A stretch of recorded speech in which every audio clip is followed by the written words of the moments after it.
Good afternoon, Schuylkill Haven Elementary School. This is Sergeant Bob. I live in Hershey, Pennsylvania, but I am what is called a reenactor. I'm recreating history. And in our case today, I'm recreating the Civil War. 4 horrible years from 1861 to 1865.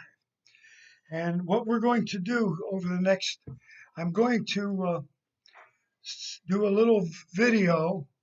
Each one I'm going to cover different areas. Today we're going to talk about the uniforms and the equipment that the soldiers wore. And this would be the same whether it be the Northern Army or the Southern Army.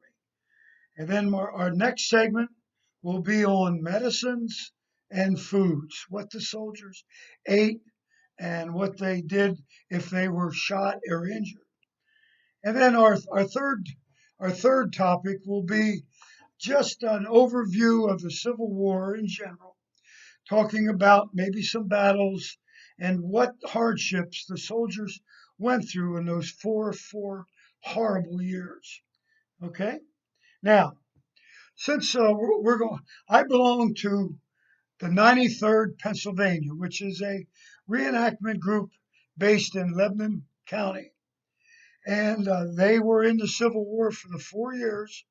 They were one of the hardest fighting units in the Union Army. Now, to start with, we might as well talk about the uniform. Now, if you notice, I'm wearing a dark blue coat, a dark blue hat, and you can't see it, but I have a pair of blue pants on, dark blue pants.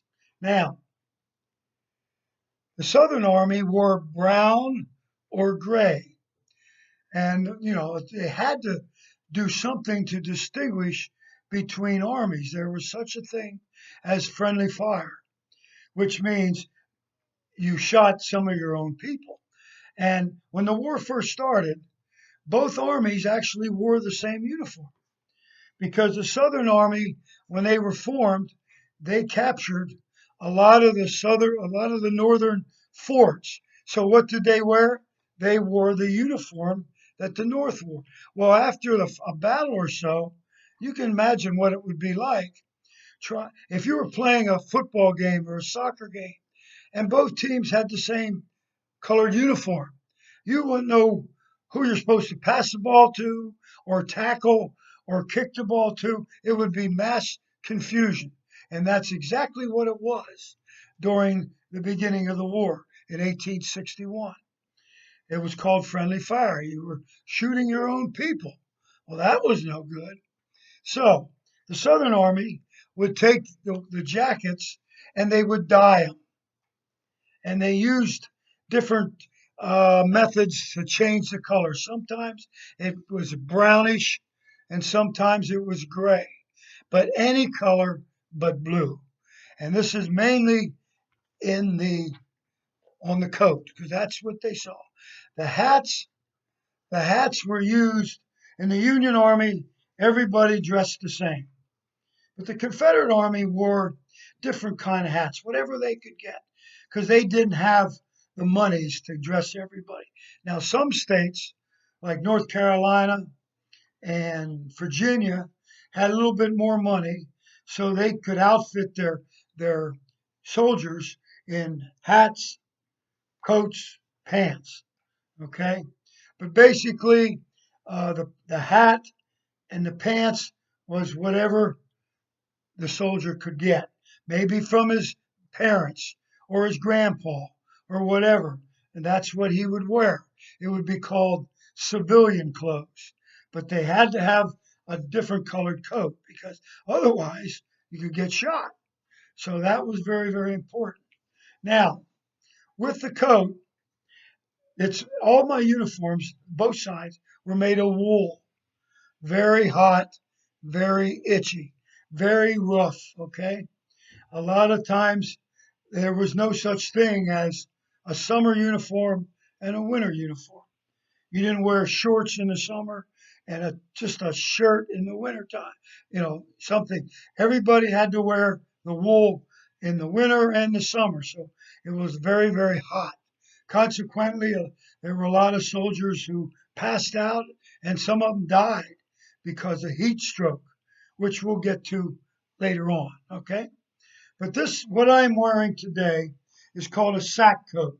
It has 4 buttons, and it's one size fits all.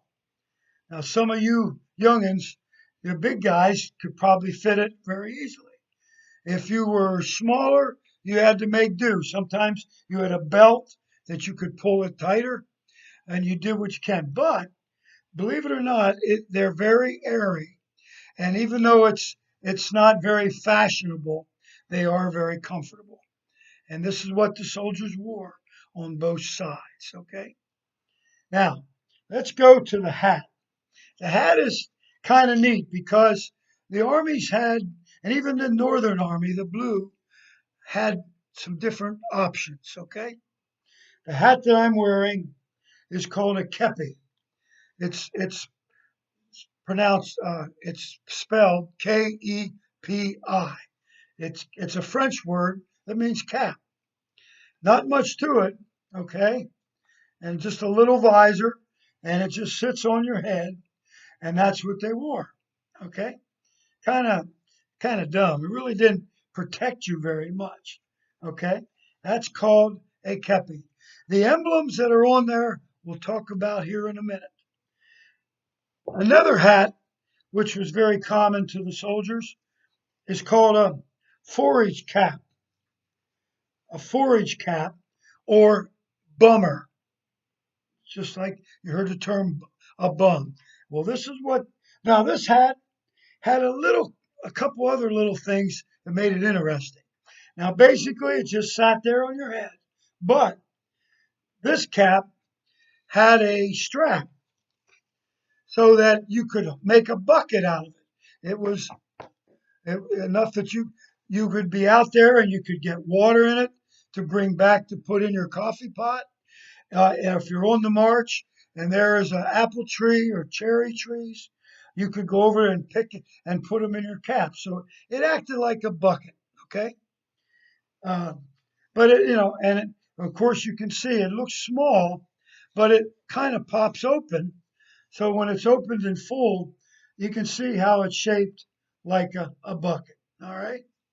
This is called a bummer or forage cap. And the name fits because during the war, when the army was on the march and they came across an orchard, cherry, peaches, apples, and one of the officers would get a sergeant and some men and say, go over there and pick trees, pick fruit. And a lot of times they called them bummers. The bummers were guys who went out and foraged or looked for food. Maybe not only food like fruit, but also vegetables and sometimes animals. You're marching along and there's a farm that has a cow and some chickens. So you get about 10, 15 guys. They'll go over there and they're carrying their gun and they just grab the cow and some chickens to take back to feed the army.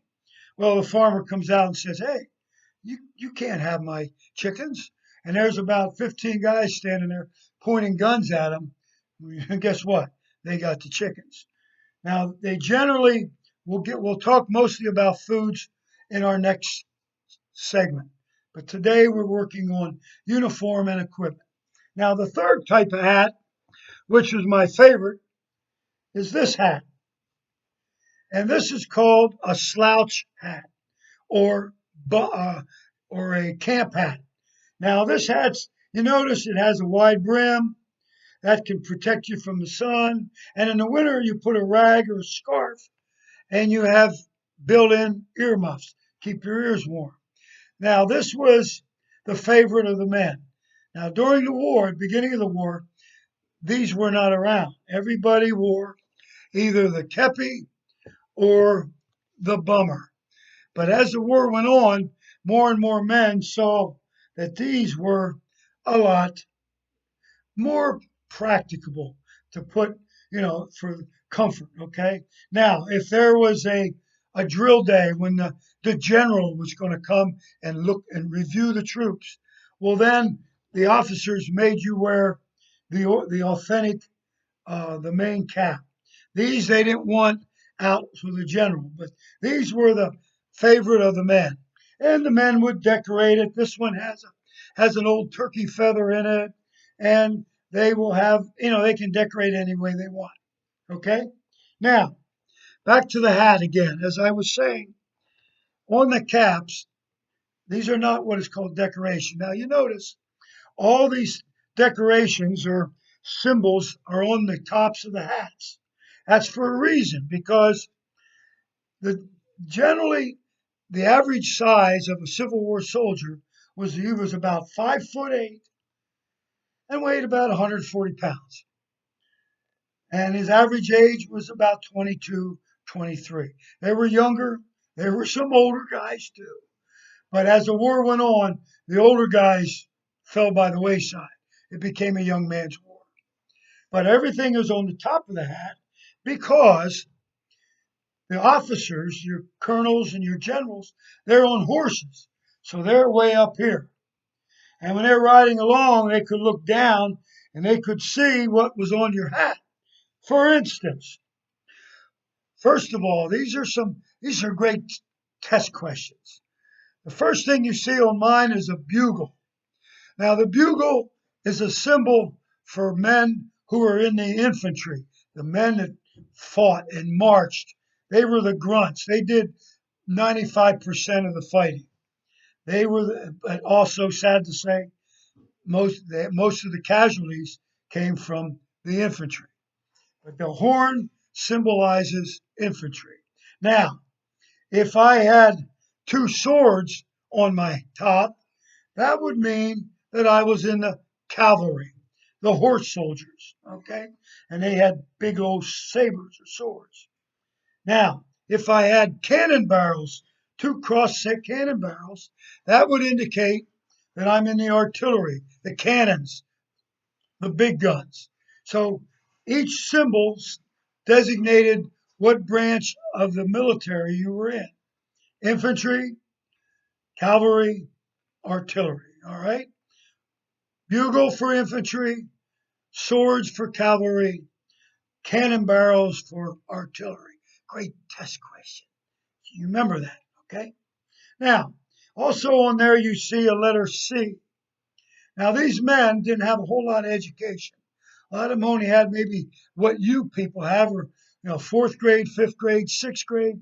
Not too many college graduates. And you were assigned to a company of men, which is about 100 men per company.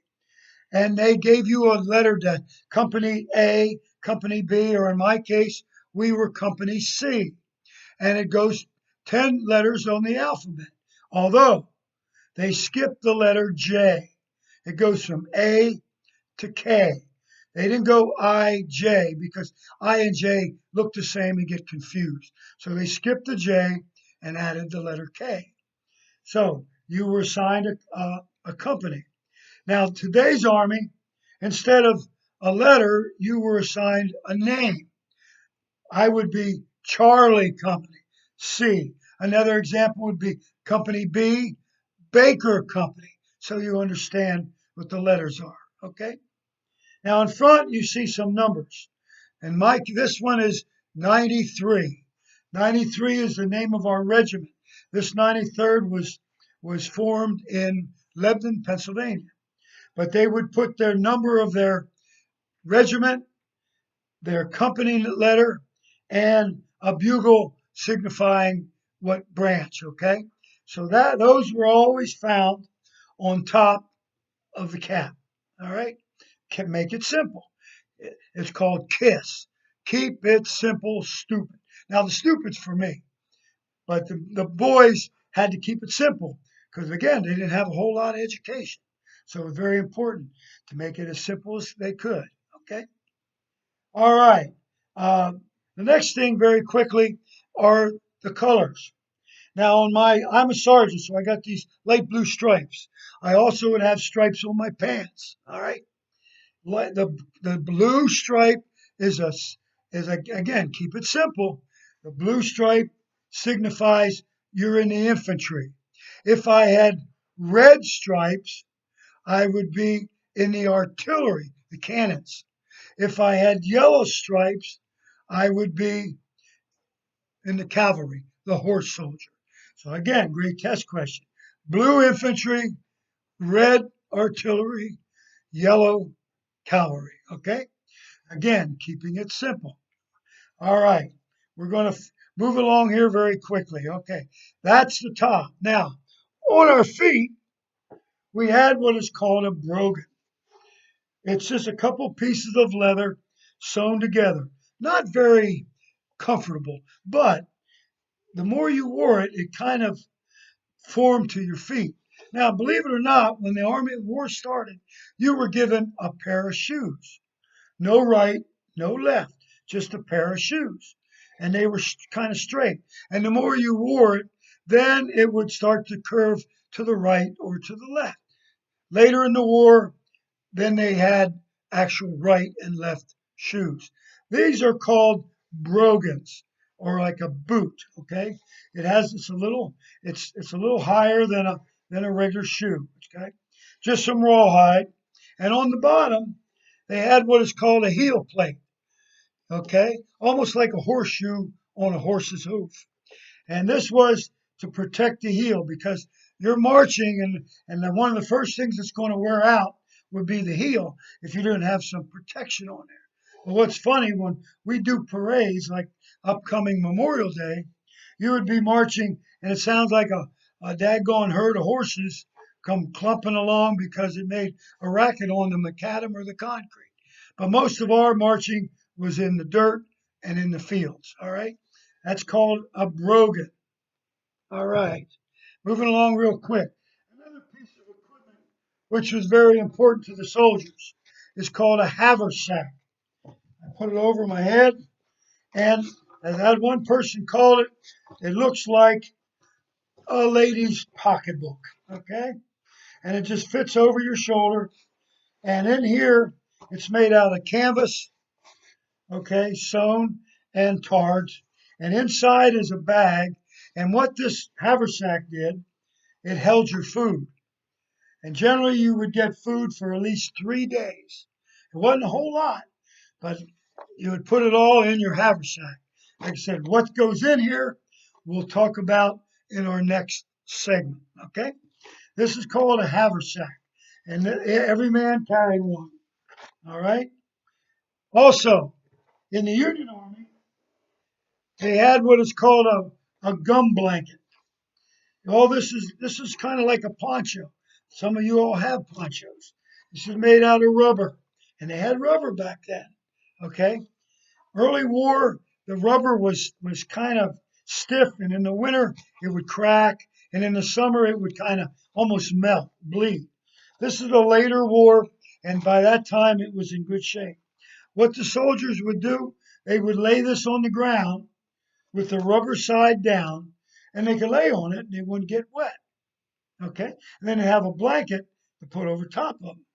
Now, it could also be used, you could open it up and make a kind of a lean-to because there's grommets. A grommet is a hole sewn in the rubber so that you can tie ropes to it and make yourself a little lean-to.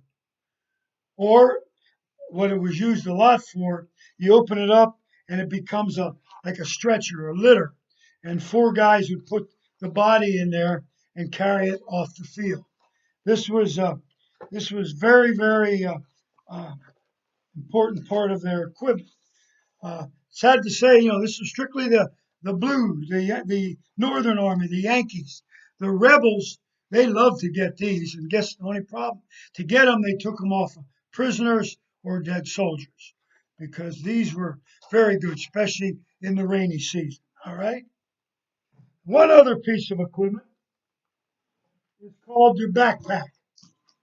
Okay, the backpack. The soldiers called this their bureau.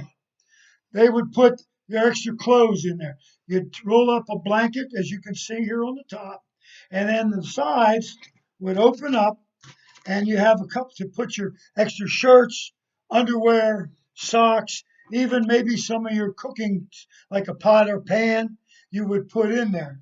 and this is called your backpack. This thing weighed about 40 pounds when it was full. Now, later in the war, it puts a lot of strain on your back. So, after later in the war, the soldiers threw these away and they just took their blanket and laid their stuff and rolled the blanket up and then tied the blanket around their shoulders. But that is called a backpack. Now, the second most important part of your equipment, number two, we'll get to number one, is this. This is the canteen. Now, a lot of you who play sports, you know how important you got to stay hydrated. I'm an ex-coach. You had to hydrate, hydrate, hydrate. Well, this would hold maybe a quart or so of water, and this was very important.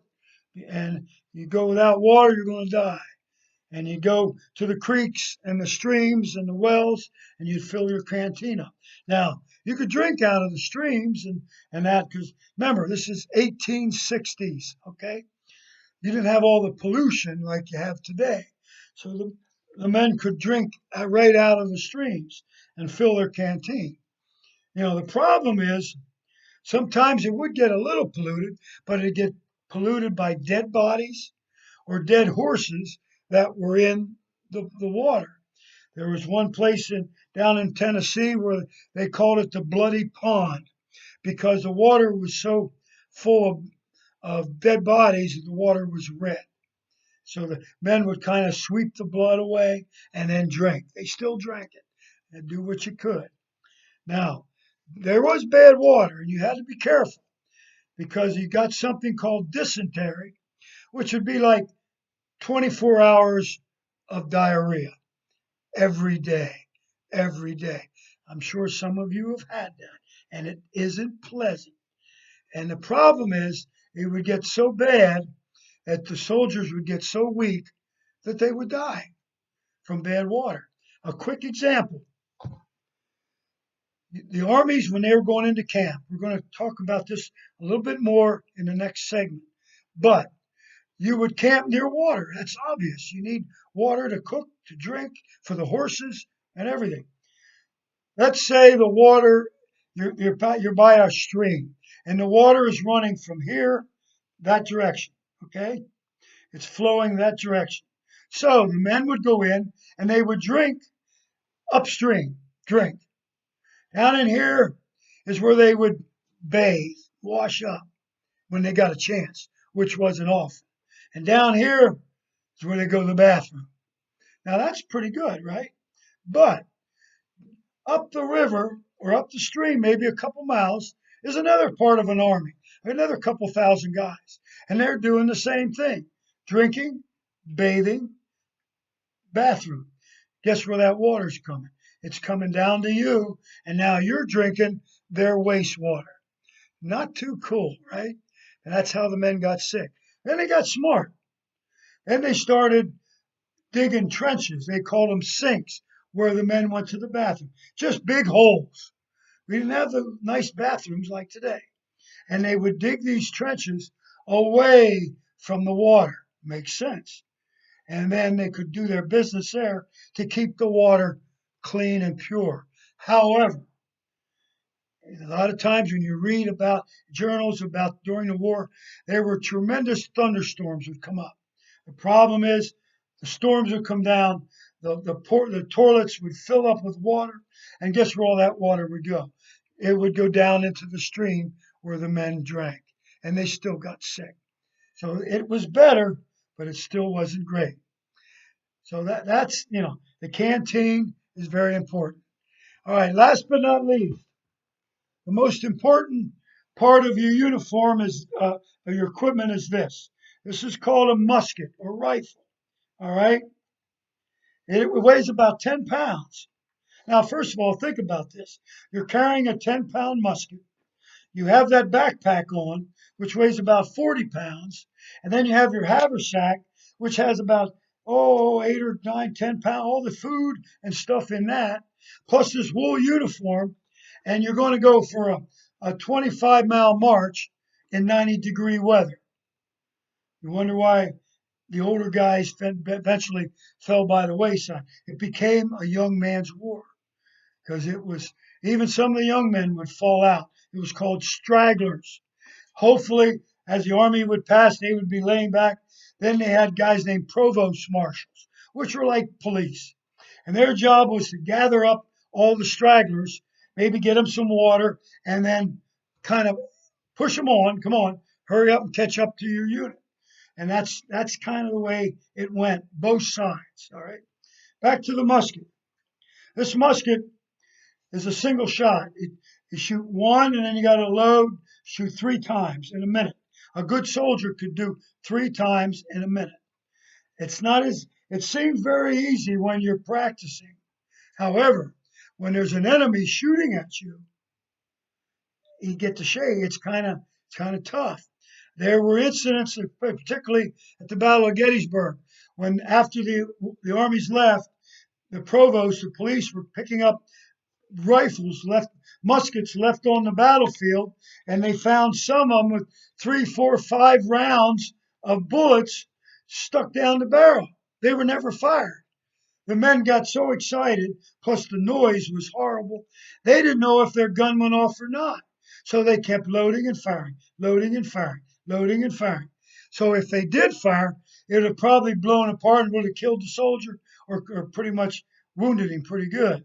So, you know, it made a lot of noise. Now, as a reenactor, we make what is called a cartridge.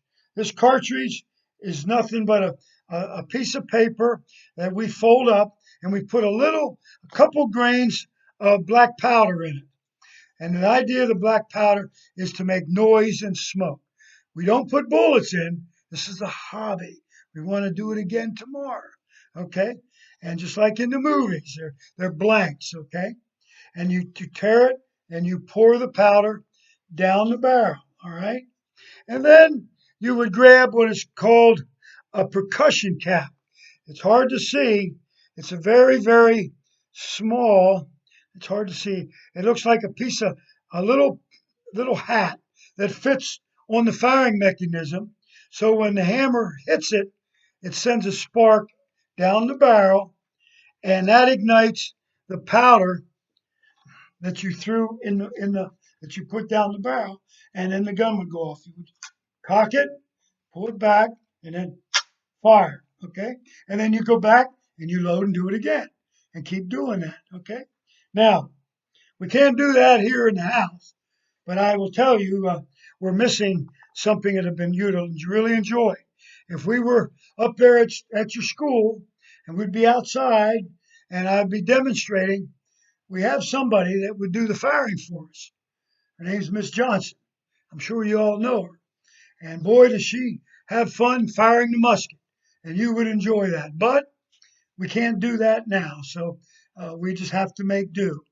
That, boys and girls, is pretty much the equipment that the soldiers wore. Underneath, they would wear a cotton shirt, and some of them would wear long john pants. They're made out of cotton because that wool would itch their legs.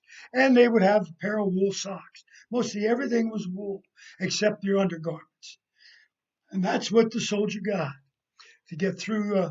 And he would be issued maybe 2 shirts, 2 pair of socks, an extra pair of drawers, plus one hat, the hats, okay? And that was made up the Civil War soldier. Now, we're going to close this segment. This was just on the equipment and the uniforms, all right? Our next segment, which we get to, we're going to talk more about the foods that the soldiers ate. We're going to talk about camp life, what they did when they had free time, which wasn't much. And we'll talk about medicines, what the soldiers were given when they got sick or were wounded. All right. So from Sergeant Watson's house to all you young soldiers out there in Schuylkill Haven, we'll see you next time. Sergeant Watson reporting out.